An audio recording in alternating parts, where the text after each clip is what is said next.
Gulzar slum dog millionaire కోసం రాసిన జై హో పాట ప్రపంచవ్యాప్తంగా మార్మోగింది. ఆస్కార్ బహుమానం అందుకొని మకుటాయమానంగా నిలిచింది. అయితే ఆ చిత్ర సంగీత దర్శకుడు రెహమాన్కే ఆ ఘనత దక్కుతుందని వినయంగా చెబుతాడు గుల్జార్. ఒక భారతీయ చిత్రగీతానికి ఆస్కార్ వస్తుందని నేను భయంకరమైన కలలో కూడా అనుకోలేదు. అసలు పాశ్చాత్య సంగీతంలో ఈ పాటకు స్థానమే లేదు. అందువల్లనే ఇది పూర్తిగా రెహమాన్ ఘనత అని స్పష్టంగా వినమ్రంగా చెబుతారు.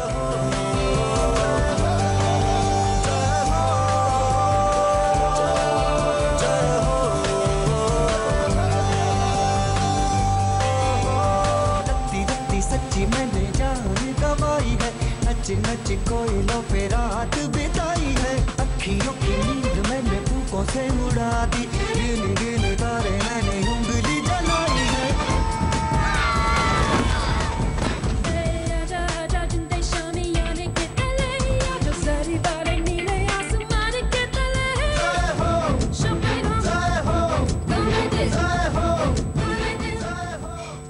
గుల్జార్ బహుముఖ ప్రజ్ఞాశాలి. ఆయన జీవితం సినిమాలకే పరిమితం కాలేదు.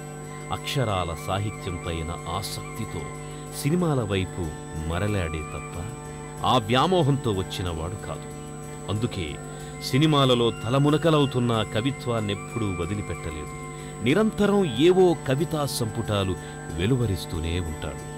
దేశ విదేశాల్లో కవి సమ్మేళనాల్లో ముషాయిరాల్లో పాల్గొనడం ఆయనకెంతో ఇష్టం.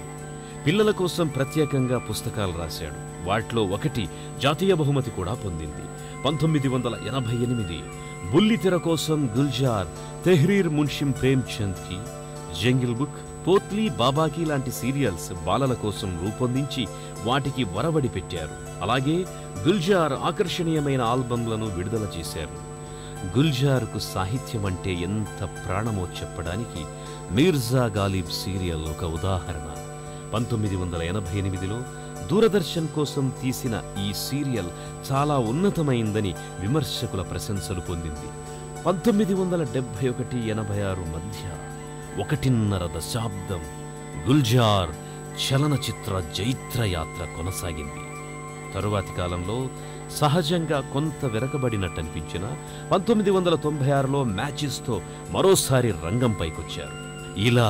ఇలా గుల్జార్ వెండితెర మీద కెమెరాతో చేసిన ప్రతి ప్రయత్నము విజయవంతమే, స్ఫూర్తిదాయకమే. మానవ సంబంధాలే ఆయన సినిమాలకు ప్రధానాంశాలు. ఈ బంధాలను సున్నితంగా ఓడిసి పట్టడం ఈ గ్రేట్ లిరిసిస్ట్ కమ్ డైరెక్టర్ ప్రత్యేకత. టెక్నిక్ కన్నా సహజత్వమే ఆయనకు ప్రాణం. భారతీయ కళా సాహిత్య రంగాలలో తరాల వారధి. ఈ మాటల కోటీశ్వరుడు పరచిన బాటలు భావితరాలకు ఉజ్వల ఉద్దీపకాలు, నిరంతర స్ఫూర్తిదాయకాలు.